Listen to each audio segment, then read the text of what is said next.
নমস্কার, আমি সুপর্ণা রান্নাঘরে আরেকটা রেসিপি নিয়ে চলে এলাম। তো আজকে আমি আপনাদেরকে বানিয়ে দেখাবো ঘুগনিটা কিভাবে বানাবো সব প্রসেসগুলো আপনাদেরকে দেখাচ্ছি আমি যেভাবে বাড়িতে বানাই। তো প্লিজ ভিডিওটা স্কিপ করবেন না। আর আমার চ্যানেলটা যদি আপনাদের পছন্দ হয় তাহলে অবশ্যই লাইক করবেন, কমেন্ট করবেন, সাবস্ক্রাইব করবেন। তো চলুন এখন আমি বাড়িতে কিভাবে ঘুগনি বানাই সেটা আপনাদের সাথে শেয়ার করছি রেসিপিটা। ঘুগনি বানাবার জন্যে কড়াতে আমি সর্ষের তেল নিয়ে নিয়েছি, তার মধ্যে একটু গোটা জিরে দিয়ে দিলাম, 3টে শুকনো লঙ্কা দিয়ে দিলাম ফোড়নের জন্য। তেলটা গরম হয়ে গেছে, আগে আমি পেঁয়াজটা দিয়ে দিলাম। আমি 3টে মিডিয়াম সাইজের পেঁয়াজ কেটে নিয়েছি, ফার্স্টে পেঁয়াজটা দিয়ে দিয়েছি। অল্প একটু নুন দিয়ে দিচ্ছি যাতে পেঁয়াজটা একটু তাড়াতাড়ি নরম হয়ে যায়। পেঁয়াজটা একদমই নরম হয়ে গেছে, তো আমি ঘুগনিতে একটুখানি আলু দিচ্ছি। তো আলুটা এখন হালকা করে পেঁয়াজের ওপরেই ভেজে নেব, হালকা লাল করে আলুটা আগে ভালোভাবে ভেজে নিচ্ছি। আপনারা আলু দিতে চাইলে দিতে পারেন, আর যদি মনে হয় যে না আলুটা দেবেন না তাহলে এখানে আলুটাকে স্কিপ করে দেবেন। একটু আমার কাছে মাটনের চর্বি ছিল, সেটা আমি ঘুগনিটার মধ্যে দিয়ে দিলাম। দিয়ে একসাথে এখন এগুলোকে ভালো করে ভেজে নেব। এটাও যদি আপনাদের মনে হয় যে না আপনারা কিমা দেবেন বা চিকেনের কিমা দেবেন কি মাটনের কিমা দেবেন সেটা দিতে পারেন। আমার কাছে একটুখানি চর্বি ছিল মাটনের, তাই জন্য আমি ঘুগনিটার মধ্যে দিয়ে দিলাম। ঘুগনির মধ্যে আদা রসুন বাটা দিয়ে দিচ্ছি। আপনাদের যতটা পরিমাণ হবে সেই কোয়ান্টিটি বুঝে আপনারা আদা রসুনটা দেবেন। দিয়ে কিছুক্ষণ 1 মিনিট মতো হাই ফ্লেমেই করে দিয়েছি এখন গ্যাসটা। এটাকে এখন ভালো করে ভেজে নেব 1 মিনিট মতো। তারপরে একে একে করে আমি মশলাগুলো দেব।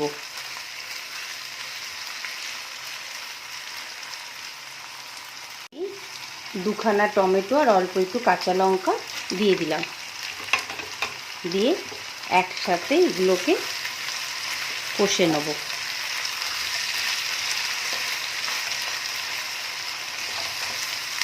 এইভাবে আমি একে একে মশলাগুলো দিয়ে দিচ্ছি। আগে একটু হলুদ দিয়ে দিলাম, তারপরে গুঁড়ো লঙ্কা দিয়ে দিচ্ছি। ঝালটা একটু বুঝে দেবেন, আপনারা কতটা ঝাল খেতে পারবেন সেই বুঝে দেবেন। আর কাশ্মীরি লঙ্কা দিয়ে দিলাম, কালারটা যাতে একটু ডার্ক হয়। দিয়ে এগুলোকে এখন কিছুক্ষণ ভালোভাবে কষে নেব। গ্যাসের ফ্লেমটাকে এখন আমি কমিয়ে দিয়েছি, কমিয়ে দিয়ে এটাকে এখন কষবো। ভালো করে কষে নিয়েছি মশলাটাকে, আলুটাকে। এবার আমরা মটরটা আমি সেদ্ধ করে রেখেছিলাম,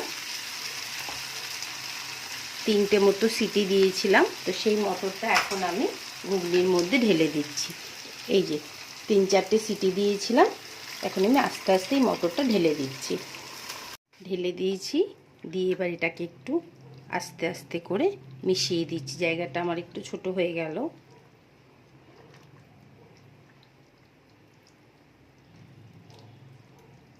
জায়গাটা একটু চেঞ্জ করে দিলাম, ওটা একদম গায়ে গায়ে হয়ে গেছিলো, কারণ এটাকে তো একটুখানি ফুটতে দিতে হবে।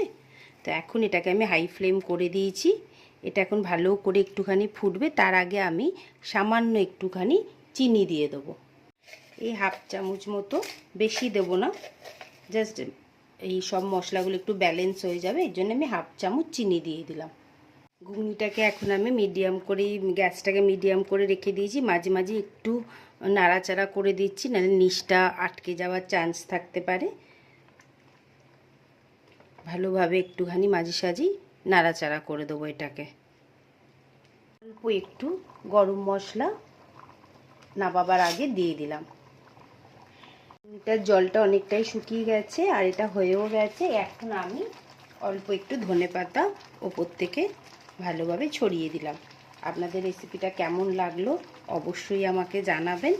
আর আমার রেসিপিটা ভালো লাগলে লাইক দেবেন, কমেন্ট দেবেন, সাবস্ক্রাইব করবেন। এইবার এখন আমি গ্যাসটাকে বন্ধ করে দেবো। বন্ধ করে দেওয়ার আগে আমি কিছুটা নারকেল কুচো করে রেখে দিয়েছিলাম, তার উপর দিয়ে দিলাম। এইভাবে দিয়ে দিলাম। এটা অপশনাল, অনেকে নারকেলে আবার অ্যালার্জি থাকে, তারা দেবেন না। আপনাদের ঘুগনিটা আমার এই রেসিপিটা কেমন লাগলো অবশ্যই আমাকে জানাবেন। আমি এর উপর থেকে একটু ধনেপাতা দিয়ে দিচ্ছি, একটু পেঁয়াজ দিয়ে দিলাম ডেকোরেশন করার জন্যে। আর টেস্ট তো খুবই সুন্দর হয়েছে, অবশ্যই আপনারা বাড়িতে এটা একবার ট্রাই করবেন। আর অল্প একটুখানি লেবু দিয়ে দিচ্ছি। আর আমাকে জানাবেন যে আপনাদের এই রেসিপিটা কেমন লাগলো। আর আমার চ্যানেলটা সাবস্ক্রাইব করবেন, কমেন্ট করবেন। আবার আরেকটা নতুন রেসিপির সাথে খুব তাড়াতাড়ি আসবো। টাটা।